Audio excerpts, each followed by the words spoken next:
Now, if we're going to convert fractions, we've got to talk about something called the least common denominator. We want to find a number that all the other denominators can be evenly divided into. We want it to be the smallest number. That's why we call it the least common denominator.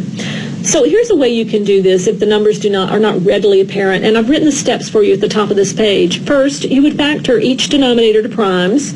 Second, you would circle the greatest occurrence of each number in the factorizations. And 3, you'd multiply the circled numbers. I'll show you what I mean with the example number 1.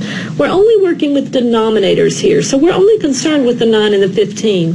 I want to factor both of them to primes. Well, 9 factored to primes is equal to 3 times 3. You can use a factor tree if you need to, but I think you can see that. 15 is equal to 3 times 5. So I've got both of my denominators factored to primes. Now step 2 says circle the greatest occurrence of each number. Well, I've got 3s and I've got 5s in the factorization, and in 9 I have 2 3s, so that's the greatest occurrence. I've got 2 3s here, I only had 1 3 in the other. How many 5s do I have? Well, the greatest occurrence of 5 is just the one that's in the 15, so I've got that. You see, the extra number I have that I don't need to use is this extra 3, okay? So what do I do when I say my least common denominator? I multiply the circled numbers. 3 times 3 times 5 gives me a denominator of 9 times 5, or 45. The LCD, or the least common denominator for those two fractions, would be 45.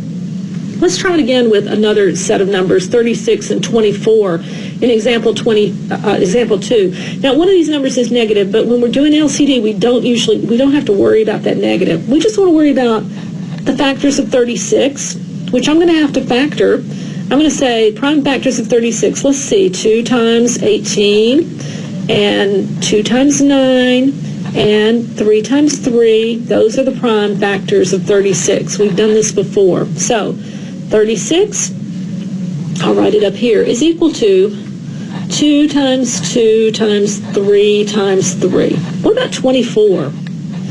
I can factor that to 2 times 12, and 12 I can factor to 2 times 6, and 6 I can factor to 2 times 3.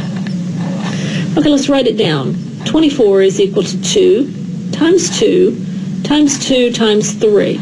All right, now I want to circle the greatest occurrence of each number in my factorizations. Well, in my factorizations of 36 and 24, I have 2's and I have 3's. In 36, I have 2 2's, and in 24, I have 3 2's. Well, the greatest occurrence is the 3 2's, so I'm going to circle those. What about the 3's? Well, in 36, 3 appears twice, but in 24, it only appears one time. The greatest occurrence is the 2. So the ones I need are the ones that are circled. The others are extras. For my least common denominator, I would use 3 of the 2's and 2 of the 3's. In other words, the LCD is going to be equal to, if I multiply 3 times 3 times 3, that's 8, times 3 times 2 times 2 is 2 is 8, times 3 times 3 is 9, 9 times 8 is 72. That is my least common denominator for 36 and 24. And what is that? It is the number that both 36 and 24 will evenly divide into, the smallest number.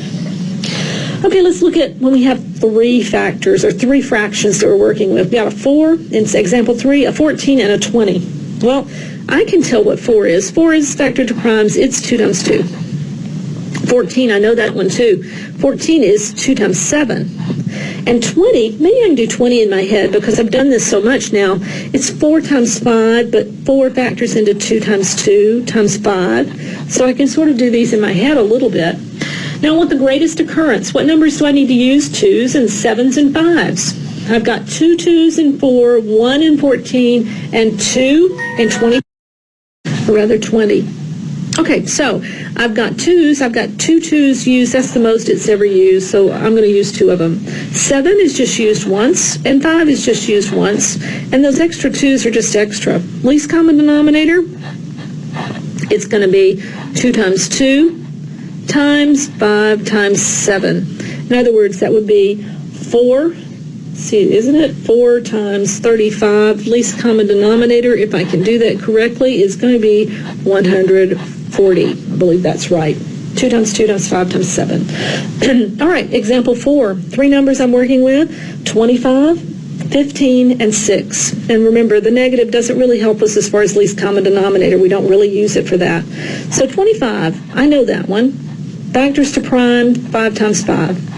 15, I know that one also. Factors to 3 times 5. And 6, the factors are 2 times 3. So the numbers I'll need are 5s and 3s and 2s. Well, the most 5s I'm going to need are used up here in 25. There's 2 of them. And the most 3s used in any one is just 1 3, and then there's just 1 2. That's the most used. So here's my LCD. It's equal to 2 times 3 times 5 times 5. 2 times 3, of course, is 6. 5 times 5 is 25, and I think 6 quarters is the way I usually think of that. So 6 times 25, with 6 quarters would be $1.50 or 150. So LCD is 150 for those 3 fractions. Now, why do we need that? Well, we want to convert some fractions. Let's say we have the fraction 5/6, but we need it to be the same fraction or equivalent fraction with a denominator of 24, as in example 5. I put some space between my fraction and my equal sign, my first one, because I want to show you what we have to do when we convert. Basically, what we want to do is say, what would I multiply times 6 to get 24? And the answer is 4. If I multiply the denominator times 4, I also have to multiply the numerator times 4. It would be 20 over 24. And the reason is this. If I multiply that fraction times 4 over 4, I'm really just multiplying it times the number 1. And when I multiply anything times the number 1, it doesn't change its value. All I'm doing is changing the terms that the fraction is represented in. So 5 over 6 and 20 over 24 are what we call equivalent fractions. Let's look at example number 6. I have a denominator of 2, and I want to change it to a denominator of 12. So I'd multiply times 6.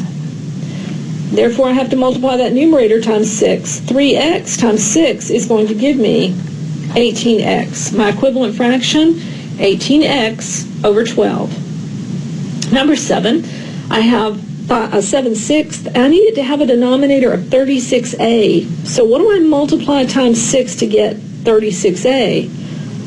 Well, I'll have to use 6a, won't I?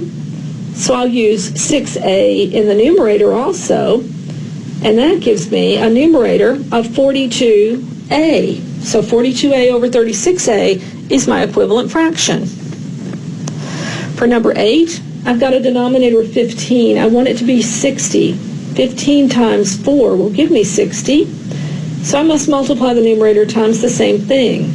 The numerator 4x times 4 is 16x. So it would be 16x over 60 would be my equivalent fraction.